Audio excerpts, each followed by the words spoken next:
Do you like could you shoot a scene right now with like a 400-pound woman?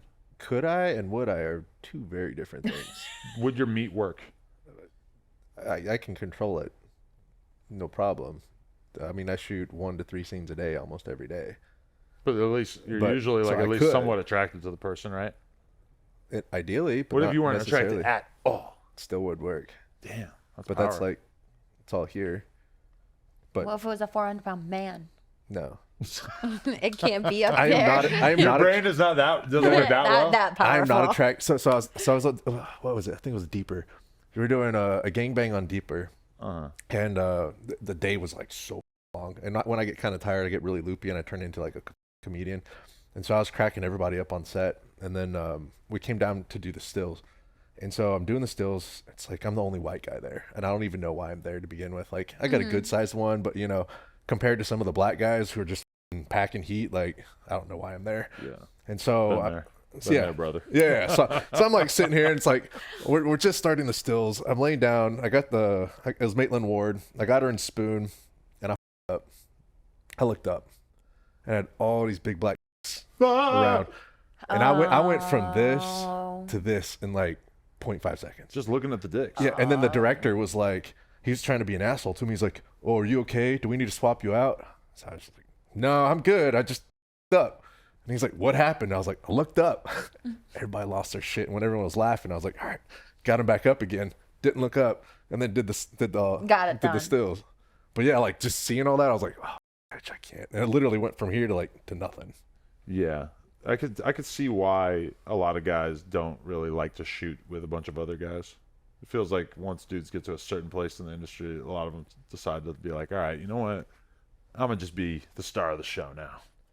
I'll do DPs, like I anchor a lot when I do DPs and stuff, or spit roasts. That's not a big deal. I care more about the other guy than I do anything else, because I usually don't like to cut. So when we start, I just want to shoot and just be done. And a lot of guys use a needle to get their dick up.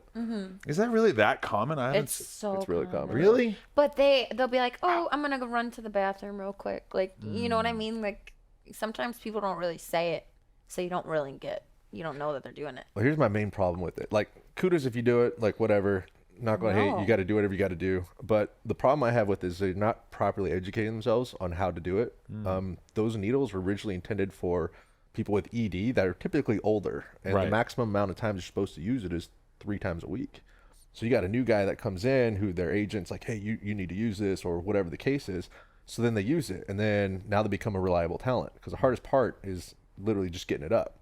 And so then they'll start working more. Then they'll work every other day, then every day. And so now they're constantly jabbing it. Well, what happens is if you start using it too much, it actually starts to deteriorate the valve in your dick. Yeah. And so now the more that you put in, you're getting a less result. And if you have to spike your dick 3 times in a scene, your dick's blown out.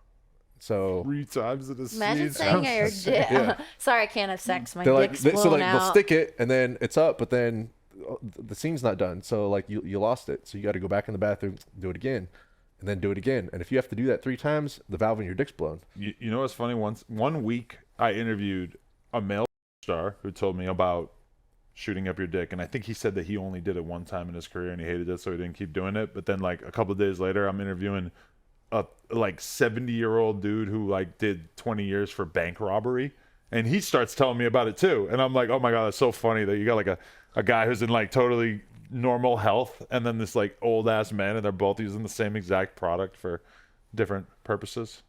See, my problem is like you have a lot of these young guys who that they're told to use this, and they don't need it. You just got to get your head right. Yeah. Just They're get horny. destroying their. They Just can't be even horny. get hard for their girlfriends. Dude, that's what's sad. I'm That's not gonna really name it, but sad. there's like a dude I know who's in the space-ish, and he like told me that they like absolutely can't do anything without some kind of dick pill or whatever. I'm like, Yeah. what the fuck, bro? You guys want to know some stuff that a lot of people don't know about the anatomy? So the number one thing you should avoid is coffee. Coffee For your reduces dick? period. Coffee reduces blood flow by 40%. So if you've got any type of mental illness, anxiety, depression, anything like that, coffee's going to exacerbate that, but it's also going to give you dick problems. And so then on top of that, your endocrine system produces testosterone on basically a 3-day cycle.